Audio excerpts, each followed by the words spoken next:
নমস্কার, কেমন আছেন আপনারা? আজকে আমার রেসিপি হচ্ছে পনির পকোড়া। তাহলে চলুন দেখা যাক এটাকে আমি কিভাবে তৈরি করি। উপকরণ লাগবে চলুন দেখে নিই। এই যে এখানে আমি পনিরগুলোকে কেটে নিয়েছি, ঠিক এইভাবে লম্বা লম্বা করে কেটে নিতে হবে। এখানে আমার রয়েছে আদা বাটা, ঝাল লঙ্কার গুঁড়ো, আর এখানে রয়েছে গরম মশলা, জিরে গুঁড়ো, ধনে গুঁড়ো, কাশ্মীরি লঙ্কা গুঁড়ো আর হলুদ। আর এই যে পরিমাণ মতো লবণ দিতে হবে। আর এদিকে আমার রয়েছে বেসন, এটা হচ্ছে রুল ময়দা। আর দেবো আমি টক দই। আর এখানে আমার রয়েছে ব্রেড ক্রাম্বস।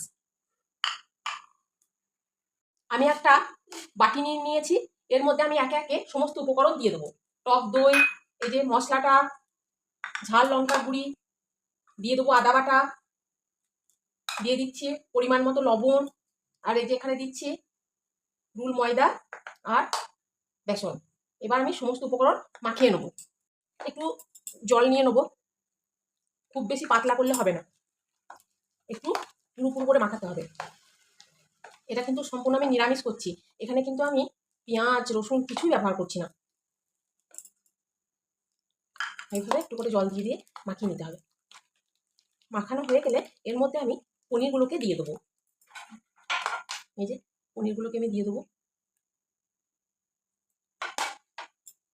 পনিরগুলোকে সব দেওয়ার পরে এটাকে 15 মিনিটের মতো ঢাকা দিয়ে রেখে দিতে হবে। সুন্দরভাবে আমি মাখিয়ে নেবো। 15 মিনিট পরে আমি ফিরে এসেছি। এবার একে একে আমি পনিরগুলোকে নেবো।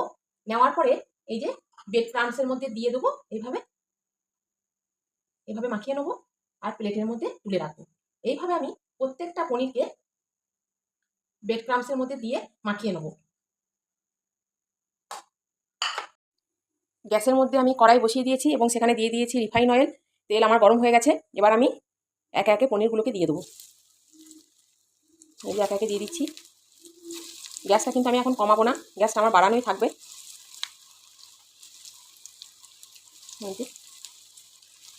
সুন্দর করে কড়া কড়া করে ভেজে নিতে হবে।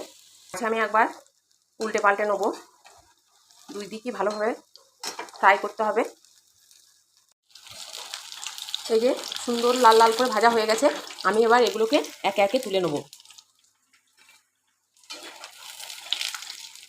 সমস্ত আমি তুলে নেব। এগুলো তুলে নেওয়ার পরে আমি বাকি যেগুলো আছে সেগুলোকেও ফ্রাই করে নেব। বাকি যে পনিরগুলো ছিল সেগুলোকেও আমি তেলের মধ্যে দিয়ে দিয়েছি। এগুলোকেও আমি এবার ভেজে তুলে নেব। এই যে দেখুন, রেডি হয়ে গেছে আমার পনির পকোড়া। খুব মুচমুচেও হয়েছে, এই দেখুন খুব সুন্দর হয়েছে। আমার সাথে থাকার জন্য অনেক ধন্যবাদ। নমস্কার।